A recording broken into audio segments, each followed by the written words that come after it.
절반 넘게 공장형 회원단체만 관광부는 해당 공모조명이 6만 개 정도 추경 예산 편성에서 전투와 현장에는 오후 2시부터 들에게 정부와 기업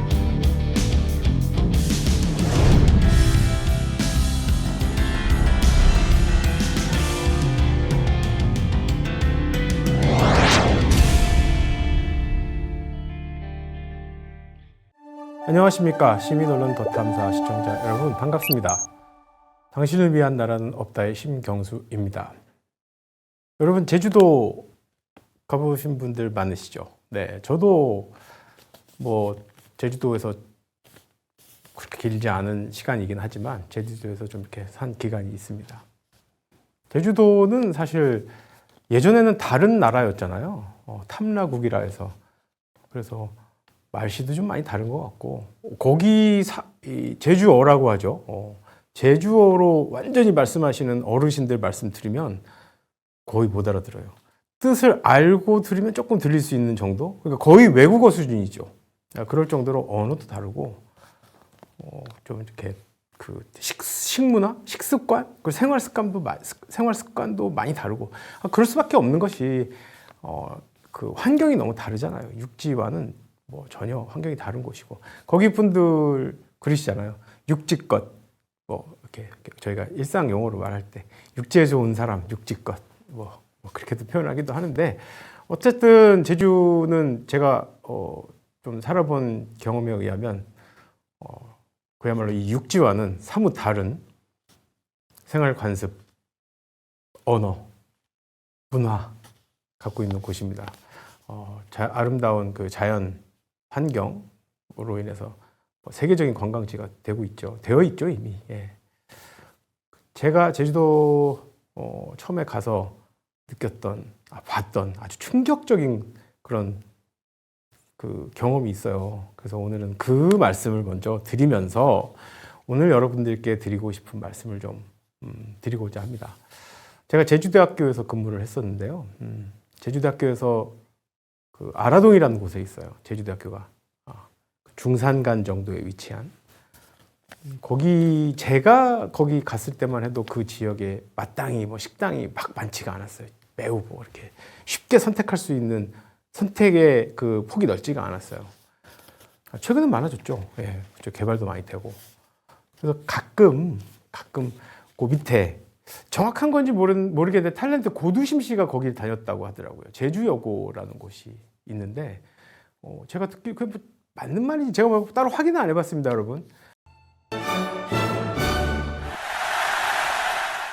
유명한 탤런트 고두심 씨가 졸업했다고 하는 제주여고가 그 아라동 조금 밑에 이렇게 위치해 있는데, 그 맞은편에 있는 콩나물 국밥집을 가끔 갔었어요. 예, 가끔 시원한 아침 식사가 땡기면 거기 내려가서 동료분들과 함께 아침을 간단하게 해결하곤 했습니다. 뭐 가격도 저렴하고, 여러분들 아시다시피 무슨 전주 콩나물 국밥인가 그렇죠 아마. 가격도 저렴하잖아요. 5,000원 안 되는 가격으로 한 끼 해결할 수 있는 시원한 국물, 뭐 좋아요 다. 저 처음에 딱 갔는데 여학생들이 거기서 먹고 있는 거예요. 저 여고생들이. 거기는 여러분들 아시겠지만 일반적으로 어른들이 그 전에 음주를 좀 하시고 이 쓰린 속을 좀 달래기 위해서 해장을 하러 가는 곳이거든요. 대부분. 약주를 안 하시는 분들이나 아이들을 위한 뭐 메뉴도 뭐 다른 것도 있긴 하지만, 대부분은 이른 아침에 콩나물 국밥집을 가는 건 쓰린 속을 달래기 위해서 가는 거예요. 저 역시 그러했고. 그런데 그 아침에 내려가서 식사를 하는데 여고생들이 3, 4, 5 앉아서 국물 시원하다 그러면서 밥을 먹는 거예요. 그래서 저는 깜짝 놀랐죠.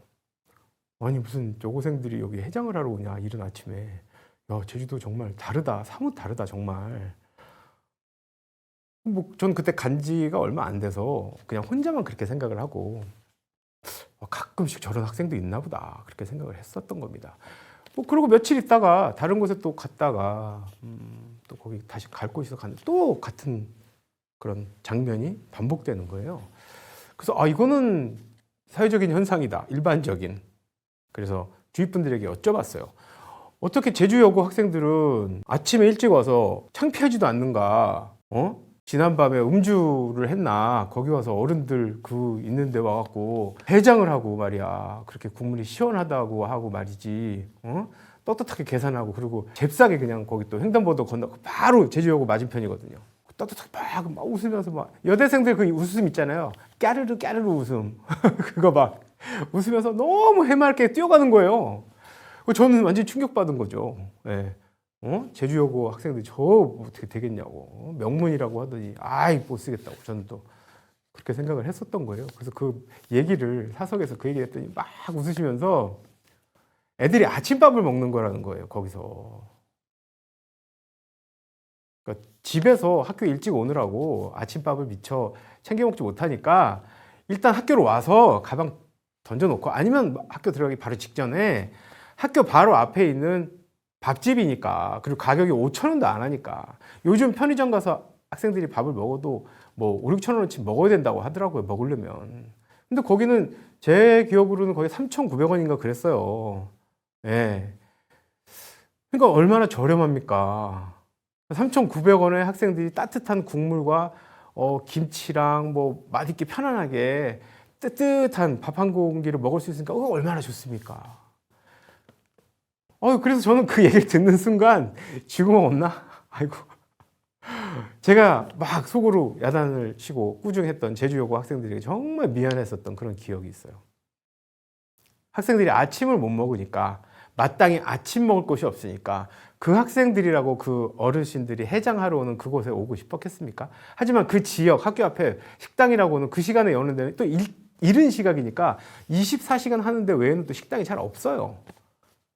그러니까 그러니까 여고생들이 그 선택의 폭이 뭐 없는 거예요. 그냥 오직 그 한 곳 거기 와서 먹고 가는 거예요. 그 옆에 또 분식집인가 뭐가 하나 있었는데 거긴 좀 시간이 좀 지나야 열고 뭐 그랬던 걸 기억해요. 김밥집인지. 예. 그래서 본의 아니게 제주여고 학생들을 의심했던 그런 기억이 있어요. 사실은 학생들이 아침을 먹는 거였어요. 제가 왜 이 경험을 소환하냐면 며칠 전에 경기도 내 대학교의 대학생들에게 1,000원의 아침이라는 프로그램을 제공한다는 기사를 봤기 때문에 그렇습니다. 뭐 참여한 학교는 많지 않았어요. 전체 경기도 내 대학교 중에 약 10% 정도만 참여를 했다고 하죠. 그래서 뭐 식대가 예를 들어서 3, 4천 원이면 학생은 1,000원 정도 부담을 하고 먹는 거고 나머지를 도에서 지원하는. 저는 좋은 프로그램이라고 생각합니다. 근데 왜 많은 학교들이 참여 안 했는지도 참여율이 그렇게 저조했는지도 모르겠고 뭐 도에서도 그렇게 적극적이지는 않았던 것 같아요. 근데 막상 매스컴에 알려지고 학생들의 반응이 좋고 뭐 그렇다 보니 본격적으로 그 보도가 나온 지 한 2, 3일 간격 2, 3일 지났을 뿐인데 도에서 경기도 의회에서 예산을 더 확충하고 투입해서 우리 대학생들에게 따뜻한 아침을 이렇게 줄 수 있는 환경을 만들 거라는 아주 좋은 뉴스도 요즘 뭐 좋은 뉴스가 거의 없는데 그런 좋은 뉴스도 접할 수 있었습니다. 학생들이 아침을 못 먹어요, 여러분. 네, 참 안타깝습니다. 예. 근데 또 더 심각한 얘기는 그 저출산 고령화 문제로요. 우리나라 전체 지금 대학의 문제가 매우 심각해지고 있습니다. 얼마 전에 제가 아는 선배 교수님을 한번 배웠어요. 그래서 현재 그 대학의 문제에 대해서 몇 가지 말씀 나누던 중에 그런 문제 중에 하나가 이 대학 구성원 대학생들이죠. 이 대학생들이 예전처럼 20대의 대학생들이 반도 안 되는 거라는 거예요. 그러니까 서울 시내 주요 대학 같은 경우는 모르겠어요. 소위 인서울대학교라 해서 거의 전국의 학생들이 대학을 가기 위해서 인서울에 집중되는 현상이 있어서 인서울에 있는 대학은 모르겠어요.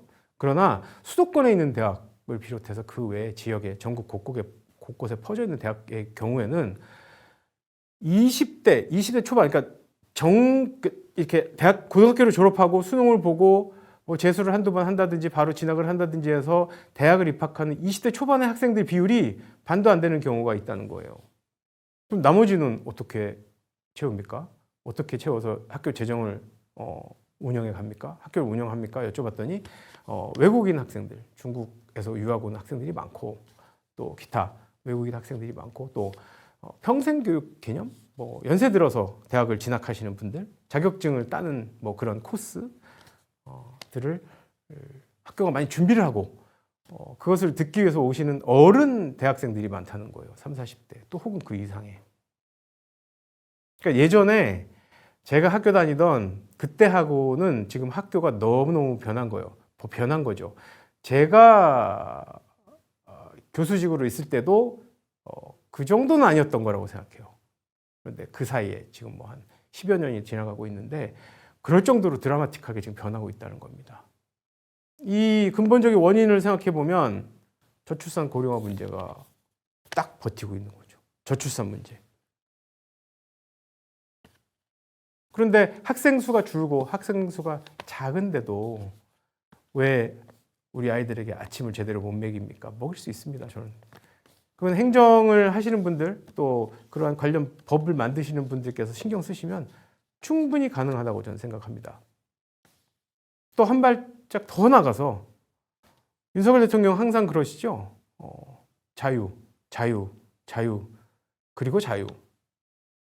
그 학생들에게 일방적으로 아침을 먹일 생각을 하지 말고 학생들에게 식대를 지원하면 됩니다. 예, 식대를 지원하고 식대에 상응하는 수준의 결정된 지원을 해주고 똑같이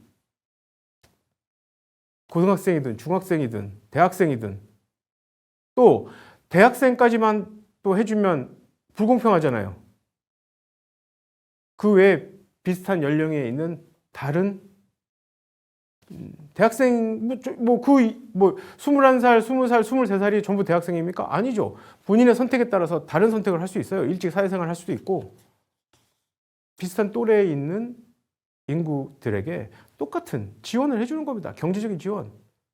그게 거의 기본소득 개념인 거죠. 종류가 다른.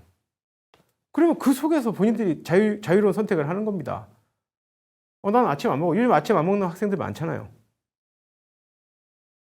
아침 안 먹고 난 그거로 뭐 다른 거 할 거야. 내가 좋아하는 취미 생활을 할 거야. 내가 좋아하는 곳에 여행을 갈 거야. 본인의 삶을 조금 더 풍부하게 만들 수 있는 재원이 마련되는 거잖아요. 그건 본인이 선택한 거예요. 그 돈으로 아침을 사 먹든 그 돈을 모아서 여행을 다녀오든 그 돈을 모아서 본인이 필요한 뭔가를 구입하든 그건 본인의 결정인 거예요. 구태여 아침을 안 먹는 사람도 있는데도 상당히 많은 연령대인데도 아침을 제공하는 프로그램을 한다? 그건 또 공평하지 않은 것 같아요. 제 생각에는. 물론 그 취지는 좋아요. 학생들에게 아침을 주고 다 좋아요. 그런데 그런 곳에서는 왜 자유를 말하지 않는지 모르겠어요. 이 대목에서 저는 또 한 번 생각하는 게 윤석열 대통령이 말하는 자유는 도대체 누구를 위한 자유인지를 모르겠는 거죠. 진정한 국민의 자유가 보장될 수 있는 그러한 정책을 준비하고 마련하고 여야가 합치해서 행정부에서 실시하는 것이 정상적인 국가 운영의 사이클인데 우리나라는 지금 그러지 못한 것 같아서 매우 안타깝습니다. 기본적인 가치의 문제도 가치에 대한 이해도 부재한 것 같아서 저는 사실 조금 안타까울 경우가 좀 있습니다. 현 정부 들어서. 자, 제가 저출산 고령화 문제, 특히 저출산 문제에 대해서 여기 지금 타이틀을 올렸듯이 저출산 지원 부족 문제, 저출산 지원 문제, 지원 부족 문제, 아닌데 하시는 분들 많으시죠. 지난 16년간 280조를 썼습니다. 여러분, 280조. 우리나라 전체 예산이 지금 700조 정도 되거든요. 어마어마한 수치예요. 이렇게 보도가 되고 있어요. 그러니까 정부에서는 항상 그 지난 정부에 대한 비난을 합니다. 그렇게 돈을 많이 쏟아붓고 그렇게 많은 예산을 무차별적으로 쓰고 지금 저출산 문제가 해결된 게 무엇이냐? 조속하게 실질적인 방법을 마련해라. 윤석열 정부에서 지금 그러고 있죠. 그런데 가만히 그걸 들여다보면 실질적으로 그 많은 돈들이 투입된 곳은요, 부동산 대책이나 융자 프로그램에 투입이 된 거예요.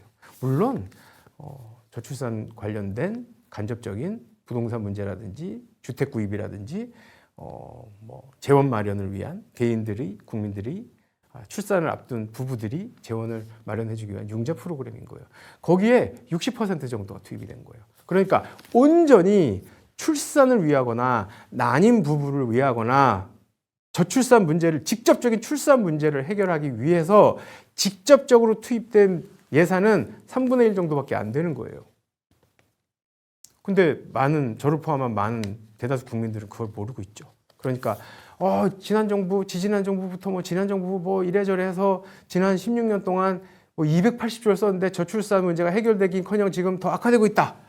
그러니까 당신들 정치를 잘못한 거다. 국가 운영을 엉망을 했다. 이런 프레임을 지금 당하고 있는 거예요. 일방적으로 언론에 의해서.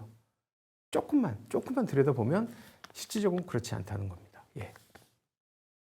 이 출산 문제는 어떻게 할 수 있는, 뭐 인위적으로 어떻게 할 수가 없어요. 특히 대한민국은 이 출산 문제는 이 출산에 관한 그 전문가가 저는 아니지만 전 노인복지에 관련된 공부를 한 사람이긴 하지만 여러분들과 같이 상식적인 수준에서 고민해 본다면 뭐 너무너무 복잡한 문제죠. 아이 하나 낳아서 키우는데 우리나라 얼마나 힘듭니까? 또 부모들이 아이를 키우면서 욕심이 많아요. 그래서 뭐 이것도 해줘야 되고 저것도 해줘야 되고 뭐 다른 사람들 뭐 또 눈도 좀 이렇게 의식해야 되고 뭐 좋은 옷 좋은 것 다 해주고 싶고 뭐 기죽기 싫으니까 우리 애 또 이것도 해줘야 되고 저것도 해줘야 되고 학원 또 보내야 되죠. 취약 정년기가 되면 학교 공부 따로 해야 되죠. 대학 갈 때까지 엄청나게 많은 사교육이 들어가야 되죠. 그것만 해도 머리가 아픈 거예요. 이 아이를 키워서 대학을 보내기 위해서는 뭐 할아버지 할머니부터 시작해서 온 가족이 힘이 다 모아져야 뭐 대학을 들어갈동 말동한다 이런 말들을 하지 않습니까? 그럴 정도로 우리 가족이 한 가족이 아이를 한 명 이렇게 낳는다고 하는 건 축복스러운 일임에도 불구하고 동시에 이 아이를 앞으로 어떻게 키워서 대한민국 사회에서 어떤 교육을 받게 해서 키우는 것이냐 20살까지 정말 숙제인 거죠. 소위 그것이 사회적인 비용으로 따지는 것이 몇 억이 들어간다고 하잖아요.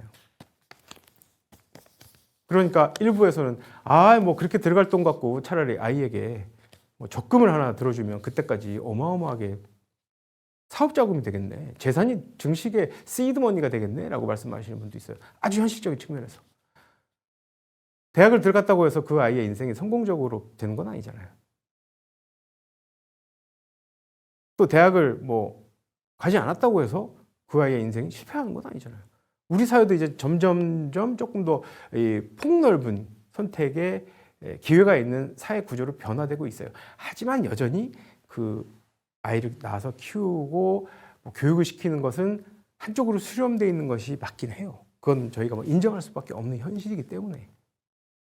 그렇기 때문에 이 출산 문제를 무조건 출산에 대한 것으로 푸시하기보다는 출산 문제를 동시에 권장하면서도 이제는 그 아이들이 양육하는 과정에서 사회가 보호해야 한다는 거죠. 관리, 소위 말하는 관리가 필요한 겁니다. 어린아이 한 명을 키워서 낳아서 일단 출산 문제가 낮으니까 워낙에 저출산이니까 일단 탄생을 시켜서 새로운 탄생, 이뻐 우리 애기 이 아이를 기고 걷고 뛰고 유치원 가고 학교 가는 과정에서 사회적으로 보호해야 한다는 거죠. 그 아이를 적정한 보호를 제공하지 못하는 사회가 된다면 출산을 아무리 시켜야 뭐합니까?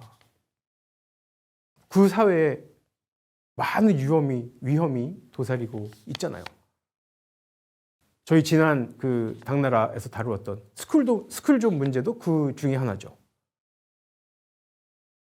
아무리 국가사회에서 보호를 한다 할지라도 그 보호가 허술하다면 위험은 항상 발생하는 겁니다. 그렇기 때문에 단순한 출산 장려 정책뿐 아니라 관리도 해야 한다는 거죠. 그러기 위해서는 지난 16년 동안 투입했던 예산 280조, 그중에 3분의 1 정도만 들어갔던 직접적인 출산에 대한 예산 투입도 증가해야 될 뿐만 아니라 간접적인 예산으로 투입되었던 이 부동산과 융자 파트에 투입이 되었던 3분의 2 정도의 예산을 조금 더 현실적인 출산을 장려할 수 있는 간접적인 방향으로 투입을 해야 한다는 겁니다. 아니면 훨씬 더 많은 비율로, 어쩌면 3분의 2와 3분의 1로 뒤바뀐 비율로 출산을 더욱더 장려해야 한다는 겁니다. 그리고 관리하는 비용으로 써야 한다는 것이죠. 물론 이쪽에 부동산 비용과 융자, 대출에 대한 비용도 관리를 하겠죠. 하지만 그보다는 조금 더 아이들을 관리할 수 있는 아침 식사를 제공한다든가, 아침 식사를 제공하는 것도 본인의 선택에 맡기기 위한 기본적인 아이들을 위한 어떤 생활 충당금? 가칭을 짓는다면요. 그런 식으로 몇 살부터 몇 살까지는 얼마의 그 금액을 매달 정부에서 지원을 한다. 지자체와 매칭 펀드로 해서. 그건 불가능한 일이 아니거든요, 여러분. 그런데 아직도 일방적으로 구시대적인 발상으로 아침 식사 제공을 한다. 학생은 1,000원을 부담한다. 1,000원짜리 아침이다. 나머지는 지자체에서 부담한다. 그나마 참여 비율은 10%밖에 안 되는데 그걸 끌어올리기 위해서 지자체에서 머리를 막 싸매고 있다. 지금 그런 상황입니다. 예. 대한민국이 선진국이 되기 위해서는 무조건 외국의 것을 따라하는 것보다는 이제 우리나라의 그 어떤 제도적인 준비 수준은 웬만한 선진국 이상입니다. 예. 국회의원님들 보좌 하시는 분들 수준이 석박사 이상이잖아요, 다. 그리고 어떤 분들은 해외에서 공부하신 분들도 많잖아요. 그렇기 때문에 예전과 달리 우리나라 그 법안들 그리고 행정하시는 분들의 실무 요원들도 굉장히 세계적인 수준에 뒤떨어지지 않습니다. 그런데 왜 우리가 계속 선진국만 따라가야 합니까? 그리고 선진국의 것을 갖고 와서 한두 가지만 고쳐서 한국형 이러고 쓴단 말이죠.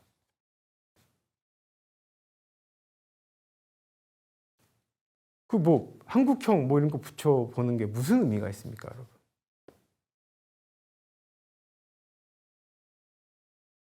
보다 효율적이고 보다 효과적인 방법을 찾아서 보다 우리 사회에 잘 적응되는 그 법안, 정책 이런 것들을 만들어서 저출산 문제를 출산 문제와 그 뒤에 이은 관리 문제로 좀 이렇게 연계를 시켜서 예산이 적절하게 투입이 되었으면 하는 바람이 있는 거죠. 지금까지 진행되어 온 저출산에 대한 그 정부 정책은 실패입니다. 그것이 어떠한 요인이든 분석해 놓은 결과를 보면 여러 가지 요인이 있어요. 그 중에 저는 사실 지금 조금 전에 말씀드린 예산 그 배분 문제에 있어서 저는 좀 유감이 좀 있어요. 이렇게 출산율이 낮은데 일단 출산 좀 시킵시다. 제 주위에서 이렇게 뵈면 아이를 너무 갖고 싶어 하는 부부들이 꽤 있습니다. 아무래도 결혼하는 연령이 좀 높아지다 보니까 이 아이를 갖는 아이 엄마들이 나이가 조금 높아지는 추세잖아요. 그러다 보니까 임신을 하게 되는 확률이 조금씩 떨어지는 것 같아요. 엄마들이 젊을 때보다는 조금 한두 살 높아질수록 임신 확률이 떨어진다고 하더라고요. 그러다 보니까 제 주위에 그런 분들이 계세요. 시험관하기를 시도한다든지 엄청나게 노력을 많이 하세요. 그런데 비용이 만만치가 않더라고요. 정말 부자가 아니고서 못하겠더라고요. 제가 그 얘기 들어보니까. 그런 지원을 해야 될 거 아니에요. 그래서 진심으로 아이를 낳기를 원하는 분들에게 정부에서 전폭적으로 지원을 해서 그분들이 부담 없이 아이를 낳고 키울 수 있도록. 지금 아이를 어디서 3명, 그 자제분이 몇 분 되세요? 저 3명입니다. 이남 1녀입니다. 딸이 셋입니다. 아들이 셋입니다. 일남 2녀입니다. 아이고, 애국하신다고. 요즘은 그 아이를 낳고 키우는 것이 축복이고 행복이고 애국인 시대입니다, 여러분. 그런데 정부에서 왜 280여 조나 되는 예산을 직접적으로 그렇게 아이를 낳고 싶어 하는 분들에게 지원을 하지 않고 엉뚱한 예측을 해서 엉뚱한 곳으로 예산을 낭비하게 만드는지 저는 도통 이해가 되지 않습니다. 전부 박사님들이시고 많이 배우시고 그 지역의 그 방면의 전문가이신데 왜 그렇게 하시는지 모르겠어요. 변수는 있죠. 결국은 행정의 결정을 하시는 분들의 그 맨 위에 계신 분들이 그 부분에 전문가들이 가셔야 돼요.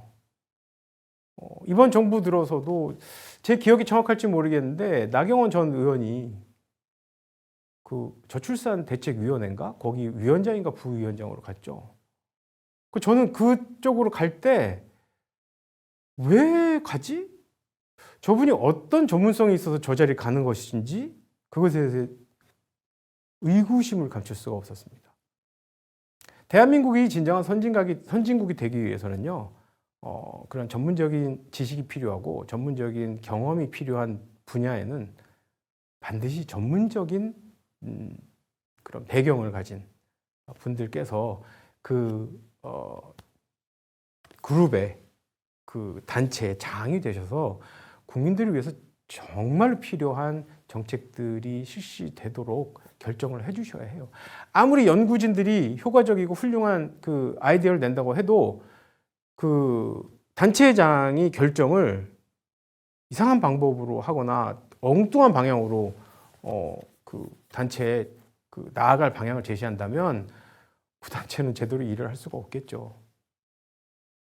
그런 의미에서는 조금 더 확장하니까 또 현재 우리나라의 상황, 대부분의 검사 출신들이 국무위원을 맡고 있는 이러한 상황까지도 확대 해석 가능하겠습니다. 하지만 오늘 당나라에서는 어디까지나 저출산 문제를 해결하기 위해서 가장 큰 문제라고 제가 파악하고 있는 이 예산의 적절한 배분, 왜 이렇게 많은 돈이 제대로 사용되지 못하고 실패로 끝나고 말았는가 하는 부분에 대해서 말씀을 드렸어요. 다 좋습니다. 우리 아이들에게 아침 제공하고 지금 대학에서 학생 수가 줄어들고 있는 문제에 대해서 심각하게 고민을 하고 그걸 메꾸기 위해서 출산을 장려하고 다 좋은데요. 중요한 건 출산을 하도록 유도를 하고 장려를 하고 아이들을 키우는 과정에서 정부가 충분한 보호를 해주고 있다는 그러한 느낌이 아니고요. 증거, 확실한 정책, 확실한 사회복지 정책을 정부에서 마련할 필요가 있다는 것이죠. 그럼에도 불구하고 사회복지 예산이 현재 많이 삭감됐거나 사라지고 있는 상황이어서 매우 안타깝긴 합니다. 하지만 윤석열 정부에서도 이 저출산 문제는 현재 굉장히 심각하게 받아들이고 있기 때문에 변화가 있지 않을까 하는 기대를 해봅니다. 오늘 당나라에서는요, 이 저출산 지원 부족 문제를 해결을 빨리 하지 않으면 우리나라가 정말 심각한 위험에 빠질 수 있을 거라는 말씀을 전해드리겠습니다. 주위에서 어린아이들 키우시는 분들 그리고 적어도 한 대학생까지 키우고 계시는 가족분들, 가정이 있으시면 많이 응원도 해주시고 그 아이들에게 따뜻한 박수도 좀 해주시기 바랍니다. 그 아이들이 결국 우리나라를 앞으로 이끌어 가게 될 미래 대한민국의 국민들이고 어른들인 것입니다, 여러분들. 오늘 당나라를 통해서 조금 의미 있는 메시지를 전달해 드렸는데요. 주위 분들과 많이 공유해 주시기 바랍니다. 오늘 당나라는 여기서 마무리하겠습니다. 감사합니다, 여러분.